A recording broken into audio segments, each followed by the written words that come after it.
Dans cette séquence, nous allons faire le tableau de synthèse pour la fonction ln, c'est-à-dire la fonction logarithme népérien, en donnant sa définition, son ensemble de définitions, sa dérivée, ses limites, son graphique, son tableau de variation et son tableau de signes.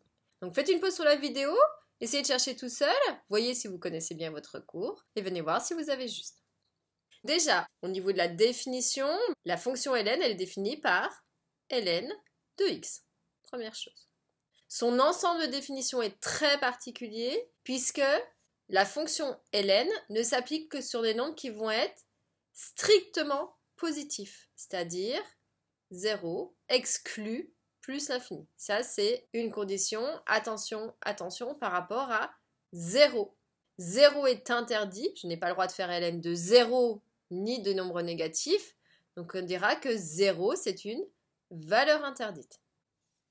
Ensuite, la dérivée de ln de x, c'est 1 sur x. Pour pouvoir calculer les limites, tableau de variation, tableau de signes, on va avoir besoin du graphique. Pour cela, deux valeurs vitales par rapport à logarithme népérien. Ces deux valeurs très très importantes sont ln de 1 qui vaut 0.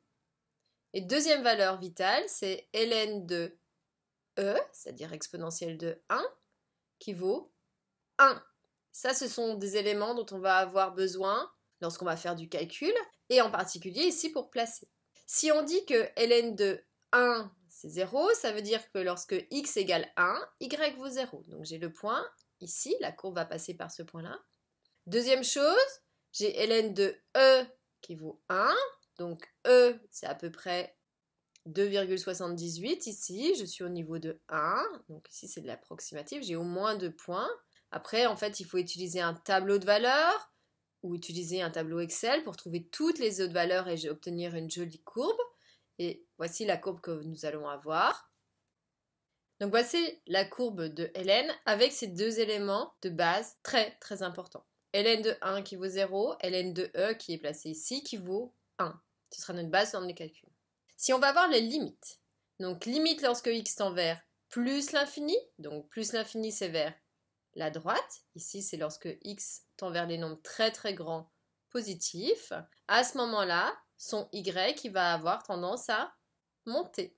Même si il va monter tout doucement, mais n'empêche qu'il monte quand même.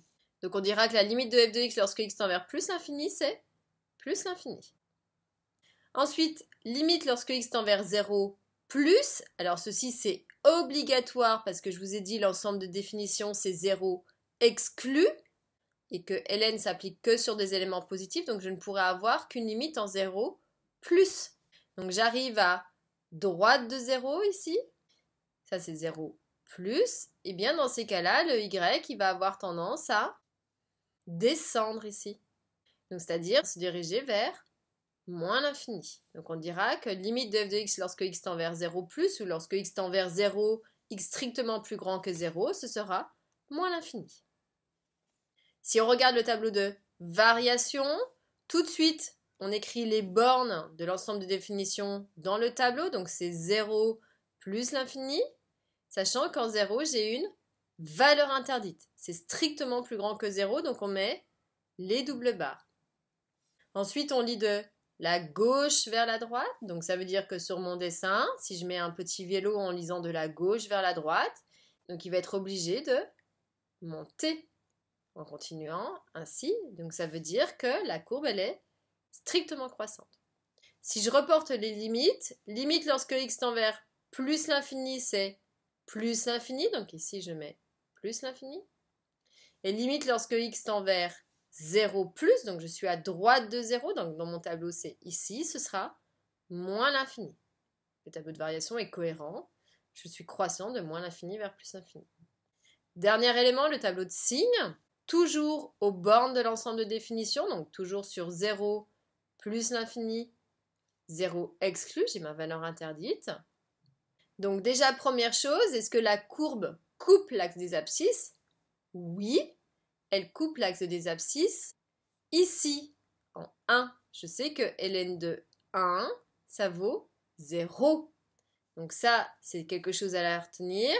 si f de x égale 0, si j'ai à résoudre cette équation, c'est-à-dire si ln de x vaut 0, forcément, ça veut dire que x vaut 1. Ensuite, si on regarde sur 0, 1, c'est-à-dire que je suis sur ici le petit intervalle, ma courbe est dans la partie inférieure du plan, donc je suis dans la partie négative, donc on mettra un signe moins ici. Ensuite, sur 1 plus l'infini, c'est-à-dire je suis ici entre 1 et plus l'infini, ma courbe est dans la partie supérieure ici, c'est-à-dire dans la partie positive. Donc le signe de ln de x est strictement négatif sur 0, 1, nul en 1, et strictement positif sur 1 plus l'infini. Donc voici les éléments de base que vous devez connaître par cœur. Il est important de bien connaître par cœur le graphe, sur lequel on retrouvera les limites, tableau de variation, tableau de signes. Il est important de savoir l'ensemble de définitions et la dérivée.